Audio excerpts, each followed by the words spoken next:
राजीव का जन्म दिल्ली के एक साधारण मध्यम वर्गीय परिवार में हुआ था। उसका परिवार आर्थिक रूप से संघर्ष कर रहा था, लेकिन उसके माता पिता ने उसे कभी भी ये महसूस नहीं होने दिया कि वो गरीब है। उसके पिता, जो एक सरकारी कर्मचारी थे, अपनी छोटी सी तनख्वाह से परिवार का गुजारा करते थे और उसकी मां घर के हर कोने को स्नेह से संजोती थी। वे दोनों उसे और उसकी छोटी बहन को ढेर सारा प्यार और शिक्षा देते थे। राजीव का मन हमेशा कुछ अलग करने की चाहत में डूबा रहता था। उसे लगता था कि वो इस छोटे से साधारण जीवन से कहीं अधिक कुछ बनने की क्षमता रखता है। हर सुबह जब वो स्कूल के लिए तैयार होता, तो उसकी आंखों में एक अजीब सी चमक होती थी। वो किसी दिन बड़े आदमी बनने का सपना देखता था। एक ऐसा आदमी जिसे बड़े बड़े घर, शानदार कारें और ऐशो आराम की जिंदगी मिल सके। लेकिन राजीव के माता पिता हमेशा उसे यही सिखाते रहे थे कि कड़ी मेहनत और ईमानदारी से जीना सबसे बड़ी पूंजी है। ये बात राजीव के मन में कहीं गहरे बैठ गई, लेकिन उसकी आत्मा को यह विचार कभी संतुष्ट नहीं कर सका। उसे लगता था कि वो इस सीमित दुनिया में बंधा हुआ है, जबकि उसका दिल बड़े सपनों में खोया हुआ था। अगर कोई रास्ता है तो वो पैसा है, राजीव अक्सर अपने आप से कहता था। उसकी आंखों में हमेशा कुछ और करने की जलन थी और वो रोज सोचता कि कैसे वो अपनी गरीबी से बाहर निकलेगा। उसे विश्वास था कि एक दिन कोई ऐसा मौका मिलेगा जो उसकी पूरी जिंदगी बदल देगा। राजीव का मन हमेशा उस सही मौके का इंतजार करता था। उसका मन कई बार खुद से सवाल करता था, क्या मुझे भी कभी वो सब कुछ मिलेगा जो मैं चाहता हूं?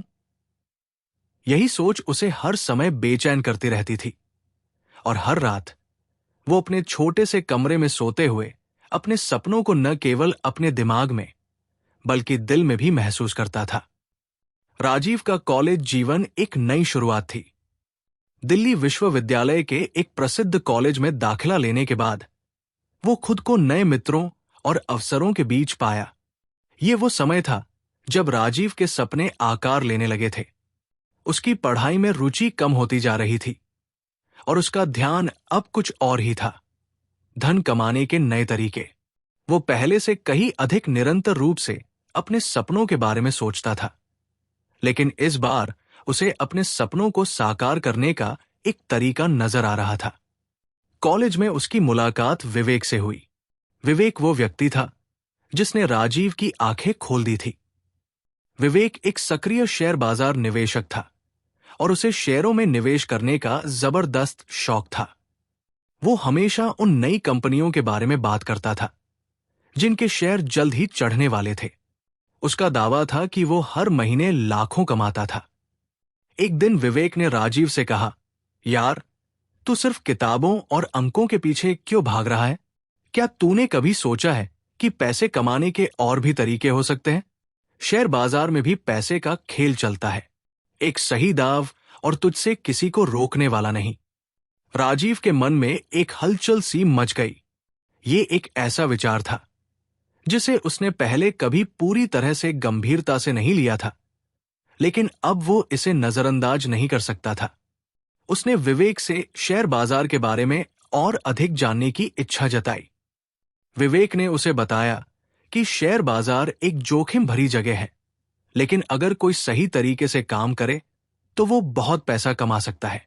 जोखिम तो है, लेकिन अगर तुम सीखकर काम करोगे तो तुम्हें बहुत फायदा होगा, विवेक ने कहा। राजीव की जिज्ञासा अब पूरी तरह से बढ़ चुकी थी। वो रातों को जागकर शेयर बाजार पर किताबें पढ़ता और यूट्यूब पर वीडियो देखता। कभी कभी वो अपने लैपटॉप पर घंटों तक ट्रेडिंग के बारे में शोध करता, लेकिन फिर भी उसे ये समझने में वक्त लग रहा था कि शेयर बाजार की असली दुनिया क्या है। अंततः राजीव ने अपने कुछ दोस्तों से मिलकर पैसे इकट्ठा किए और शेयर बाजार में पहली बार निवेश करने का फैसला किया। वो पहली बार जब अपने पैसे का निवेश करने के लिए स्टॉक को चुनने बैठा तो उसकी धड़कनें तेज हो गई। उसने कुछ कंपनियों के शेयर खरीदे जो उसने विवेक से सुनी थी।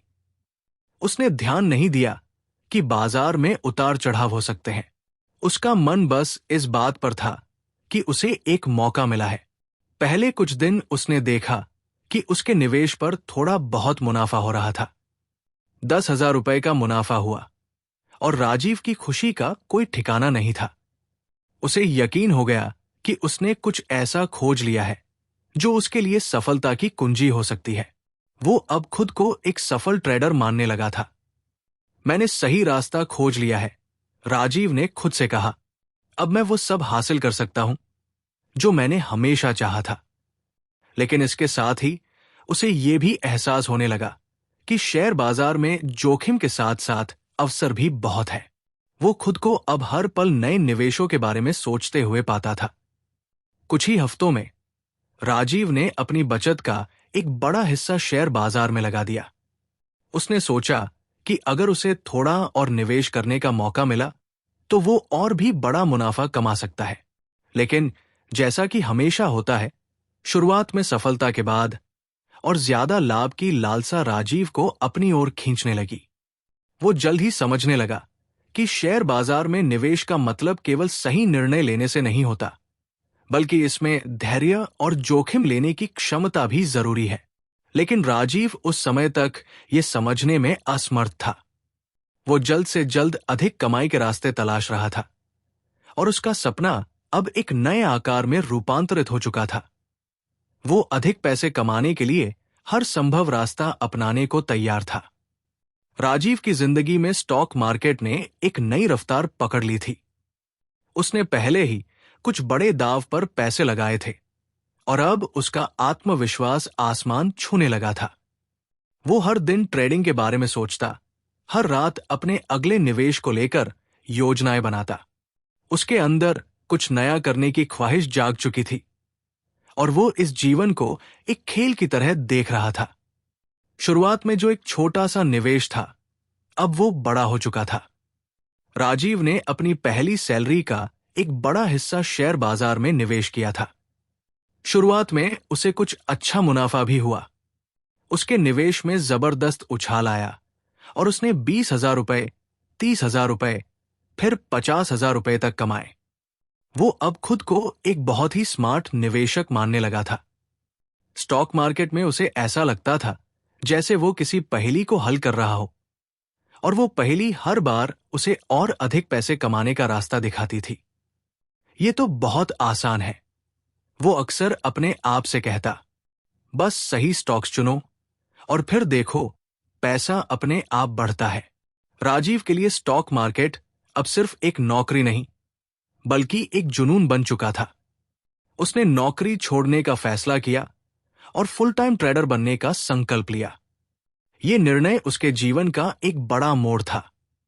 अब उसका एकमात्र उद्देश्य यही था कि वो इस खेल में एक मास्टर बने और अपनी किस्मत बदल दे। हालांकि उसे इस बात का एहसास नहीं था कि जैसे जैसे उसका आत्मविश्वास बढ़ रहा था, वैसे वैसे उसके जोखिम भी बढ़ते जा रहे थे। वो हर दिन नए निवेश के लिए नए नए स्टॉक्स खोजने में व्यस्त था। उसके पास अब बहुत सारे पैसे थे, लेकिन इसके साथ ही एक अजीब सा दबाव भी महसूस हो रहा था। राजीव को अब यह विश्वास हो गया था कि शेयर बाजार में सफलता का कोई निश्चित फॉर्मूला होता है। वो ये भूल गया था कि बाजार में उतार चढ़ाव आना स्वाभाविक है और कभी भी सब कुछ एक जैसा नहीं रहता। लेकिन राजीव का लालच बढ़ता जा रहा था। उसे लगने लगा था कि जितना ज्यादा पैसा वो लगाएगा, उतना ही ज्यादा मुनाफा उसे मिलेगा। ये नशा अब उसकी सोच और उसके फैसलों को प्रभावित करने लगा था। वो सोने से पहले, सुबह उठते ही और यहां तक कि छुट्टियों में भी हमेशा अपने लैपटॉप पर शेयर बाजार को देखता रहता था। उसे हर घंटे के बदलते ट्रेंड्स, कंपनियों की खबरें और स्टॉक प्राइस के उतार चढ़ाव में अपनी किस्मत को तलाशते हुए लगता था कि वो किसी जादुई दुनिया में जी रहा है। कई बार वो अपने दोस्तों को भी अपनी सफलता के बारे में बताता।